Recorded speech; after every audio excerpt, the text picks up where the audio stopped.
안녕하세요. 더 넘치는 게 믿음의 가족 여러분, 10월 14일 화요일입니다. 며칠간 비가 많이 내렸습니다. 이 비가 하나님께서 여러분들에게 내려주시는 은혜와 자비의 단비가 될 수 있었으면 좋겠고, 또 이 비가 개이고 나면 또 맑은 하늘과 또 햇빛이 우리에게 또 비추어지게 될 텐데, 하나님께서 여러분의 영혼에 또 찬란한 햇빛 비추어 주시는 그런 은혜가 또 여러분들에게 임하여 지시기를 주님의 이름으로 축복해 드리겠습니다. 오늘은 여러분들과 함께 역대하 24장 17절에서 27절의 말씀을 묵상하도록 하시겠습니다. 먼저 개인적으로 말씀을 읽어 주시기 바랍니다. 다 읽으신 줄로 믿고요. 함께 말씀을 묵상해 보도록 하겠습니다. 우리는 언젠가 반드시 홀로 서야 하는 존재입니다. 우리 인생을 살아가면서 부모님, 또 목사님, 선생님, 친구, 직장 동료 등 우리 주위의 많은 사람들로부터 도움과 사랑을 받으며 살아가지만 언제까지나 그분들이 우리 곁에 머물러 있을 수는 없는 것이고, 근본적으로 우리는 하나님 앞에서 홀로 있는 것이기 때문입니다. 오늘 새벽 유다왕 요아스를 통해 하나님 앞에 홀로 있는 한 사람의 신앙인으로서 어떤 상황 속에서도 흔들리지 않는 믿음에 대한 말씀을 함께 나누어 보았으면 합니다. 사실 요아스는 한시적이기는 했지만 여호와 하나님 보시기에 정직한 사람이었습니다. 역대하 24장 1절과 2절 말씀에 요아스가 왕위에 오를 때 나이가 7세라 예루살렘에서 40년 동안 다스리니라. 그의 어머니의 이름은 시비아요 부엘세바 사람이더라. 제사장 여호야다가 세상에 사는 모든 날에 요아스가 여호와 보시기에 정직하게 행하였으며, 유다왕 요아스는 그의 아비 아하시야와는 달리 여호와 보시기에 정직한 사람이었습니다.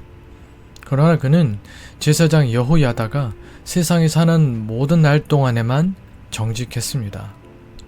요아스는 제사장 여호야다의 신앙적 지도를 받고 있는 동안에만 하나님 앞에서 정직하게 살고자 노력했다는 말입니다. 여호야다의 사후 요아스는 완전히 다른 사람으로 변질되어 버립니다.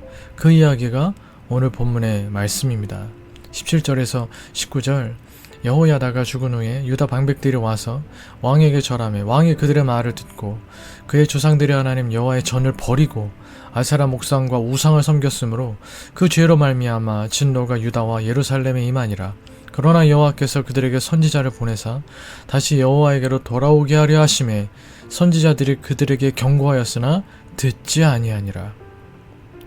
17절 말씀에서 알 수 있는 것처럼 요아스는 제사장들의 바른 교훈을 저버리고 정치적 수완이 능한 방백들의 간교를 따르다가, 백성의 지도자들의 간교를 따르다가 18절의 말씀대로 결국 하나님을 등지게 되었습니다.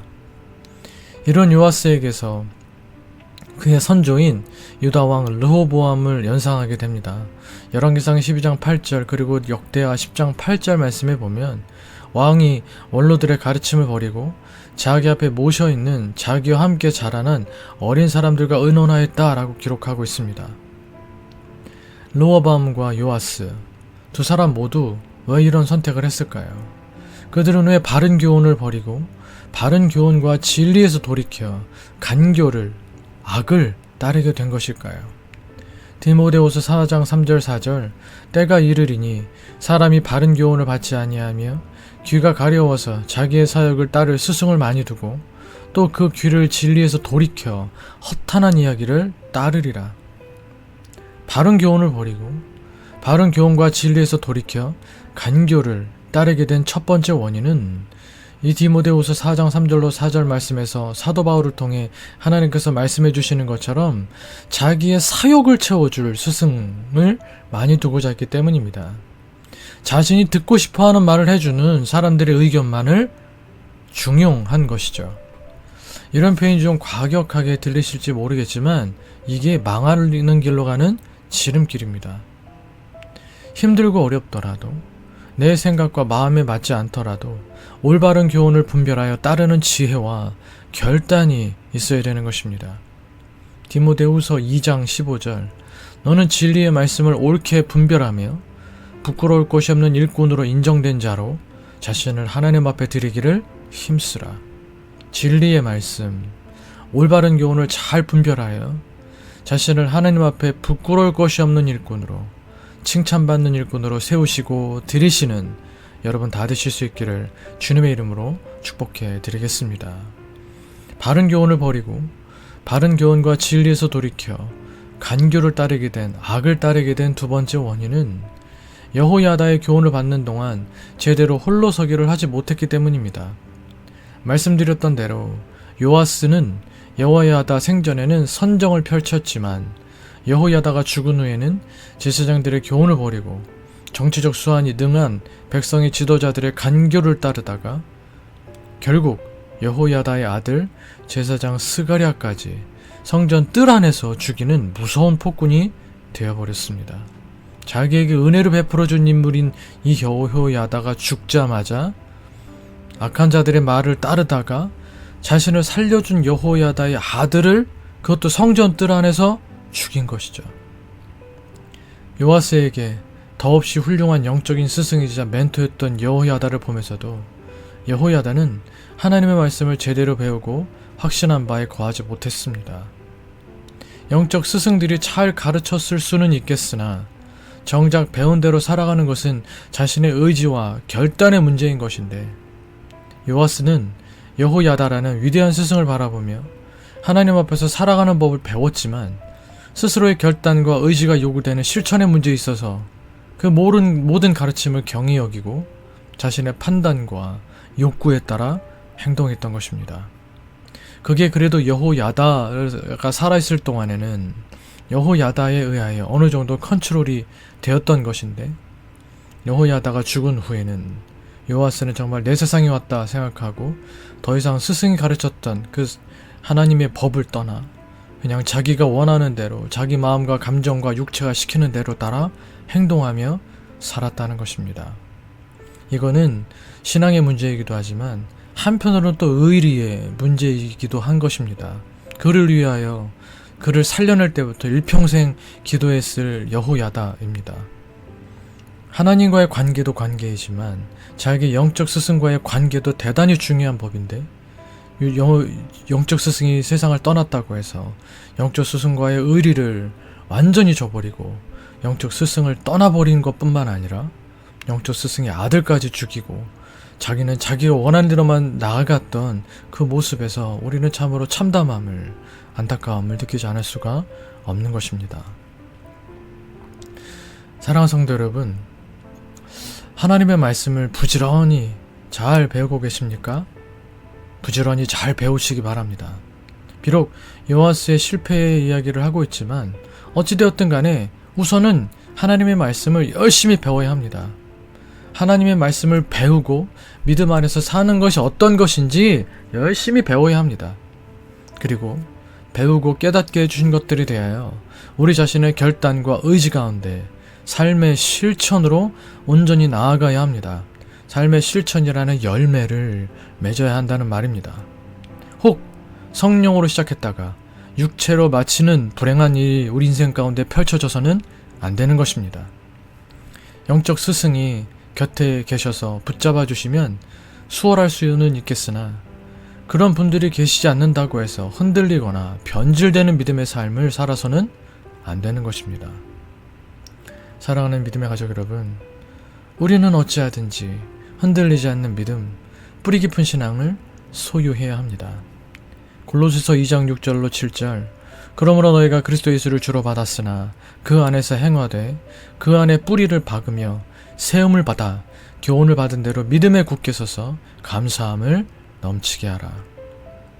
하나님께서 분명 우리의 신앙을 위해 우리 주위에 좋은 영적 교사들을 보내주십니다.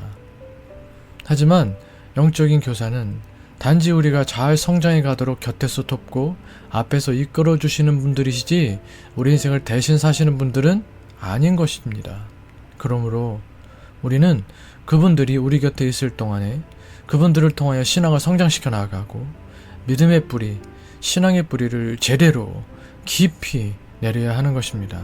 결국 하나님 앞에 우리는 다 홀로 서 있는 것이기 때문입니다. 우리는 모두 하나님 앞에 단독자로 서 있는 것입니다.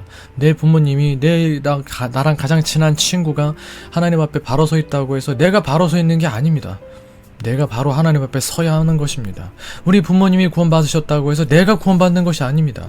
내가 하나님 앞에 단독자로 서서 하나님의 구원받는 백성의 길을 믿음의 고백 가운데 나아가야 구원받는 것이죠. 우린 다 하나님 앞에 홀로 서 있는 것입니다. 그러므로 우리는 믿음 안에서 하나님 앞에서 홀로 서는 법을 배우고 익히며 그렇게 최선을 다해 살아가고 후에는 신앙적으로 탁월해지기까지 믿음의 노력을 경주해야 할 것입니다. 반대로 여러분들이 가르치는 자 입장에 서게 될 때, 영적 교사의 입장에 서게 될 때 우리는 여러분들에게 맡겨주신 영혼들이 성령 하나님과 또 기도와 성경에 눈을 뜨고 믿음의 뿌리를 잘 내릴 때까지 해산의 수고를 최선을 다해 감당해 나가야 하는 것입니다. 주의 교훈과 훈계로 양육하되 영적인 미숙아로 늘 교사나 부모를 의존하는 의존적 미숙아로 만들어버려서는 안 될 것입니다.